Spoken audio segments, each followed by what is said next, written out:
സ്വാഗതം മീഡിയ ഗ്രാമത്തിലേക്ക്. KSUവിന്റെ ദിവസമായിരുന്നു ഇന്ന്. KSU സമരത്തിന് നേതൃത്വം നൽകുന്നത് പിണറായി വിജയന്റെ പേടി സ്വപ്നം MLA മാത്യു കുഴൽനാടനാണ്. നമുക്കറിയാം, കഴിഞ്ഞ നവംബർ 19 കാസർഗോട്ട് വെച്ചാണ് മുഖ്യമന്ത്രിയുടെ ആഡംബര യാത്ര ആരംഭിച്ചത്. കേരളത്തിനോ കേരളത്തിലെ ജനങ്ങൾക്കോ 1 രൂപയുടെ ഗുണം പോലുമില്ലാതെ ആ ആഡംബര യാത്ര കടന്നു പോകുമ്പോൾ സ്വാഭാവികമായും കോൺഗ്രസ് പ്രതിഷേധിക്കുന്നതാണ് കണ്ടത്. എന്നാൽ സമരം ചെയ്യുന്നവരെ പോലും അസഹിഷ്ണുതയുടെ കണ്ട മുഖ്യമന്ത്രി നിയോഗിച്ച ഗുണ്ടകൾ യൂത്ത് കോൺഗ്രസിന്റെയും KSUവിന്റെയും പ്രവർത്തകരെ അതിക്രൂരമായി മർദ്ദിക്കുന്നതാണ് കണ്ടത്. നവംബർ 19 മുതൽ ഡിസംബർ 19 വരെ ഈ പ്രവർത്തകർ നിന്ന് തല്ലുകൊണ്ടു. 1 മാസം സഹിച്ചു. എന്നാൽ 19 മുൻ KPCC അധ്യക്ഷൻ K മുരളീധരൻ MP വ്യക്തമായ സന്ദേശം നൽകി. മക്കളെ, നമുക്കും രക്ഷാപ്രവർത്തനം തുടങ്ങാം എന്നുള്ളത്. മുരളീധരന്റെ വാക്കുകളിൽ ആവേശം ലഭിച്ച യൂത്ത് കോൺഗ്രസുകാർ ഫിനിക്സ് പക്ഷിയെ പോലെ തിരിച്ചു വരികയായിരുന്നു. കൊടുത്താൽ കൊല്ലത്തും കിട്ടുമെന്ന് CPMുകാർ മനസ്സിലാക്കിയ ദിവസം കൂടിയായിരുന്നു അത്.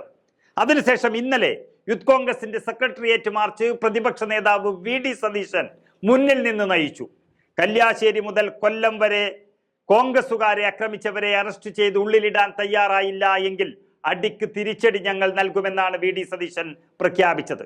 തങ്ങളുടെ കുട്ടികൾക്ക് സംരക്ഷണം നൽകാൻ കഴിയില്ല എങ്കിൽ പണി മതിയാക്കി സന്യാസത്തിന് പോകുമെന്നും സതീശൻ പ്രഖ്യാപിച്ചു. മാത്രമല്ല, യൂത്ത് കോൺഗ്രസ് പ്രവർത്തകരെ അന്വേഷിച്ച് പോലീസ് തിരുവനന്തപുരം DCC ഓഫീസിലെത്തിയപ്പോൾ വാദിക്കൽ നിന്നുകൊണ്ട് ധൈര്യമുണ്ടെങ്കിൽ ഉള്ളിൽ കയറൂ എന്ന് പ്രഖ്യാപിച്ചത് VD സതീശനാണ്. അങ്ങനെ കോൺഗ്രസിന്റെ പ്രവർത്തകർ തെരുവിലിറങ്ങിയതോടെ പിണറായി സർക്കാർ തീർത്തും പ്രതിരോധത്തിലായി.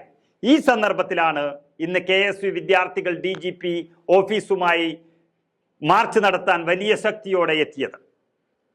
പിണറായി വിജയന് കൂടുതൽ തിരിച്ചടി നൽകാനാണ് പിണറായിയുടെ ഏറ്റവും വലിയ ശത്രുവായ, പിണറായി ഉറക്കത്തിൽ പോലും പേടിക്കുന്ന മാത്യു കുഴൽനാടൻ MLAയെ തന്നെ മുന്നിൽ നിർത്തി പ്രകടനം നടത്തിയത്. പക്ഷേ പിണറായിയുടെ പോലീസിന് ഇത് കാണാനുള്ള ശക്തിയൊന്നും ഇല്ലായിരുന്നു. അവർ കുട്ടികളെ തല്ലിച്ചതക്കുകയാണ് ഉണ്ടായത്. ഏതായാലും മുരളീധരൻ MPക്കും VD സതീശനും പിന്നാലെ കുഴൽനാടൻ MLAയും ഇറങ്ങിയതോടെ പിണറായി സത്യത്തിൽ പേടിച്ച് വിറക്കുകയാണ്.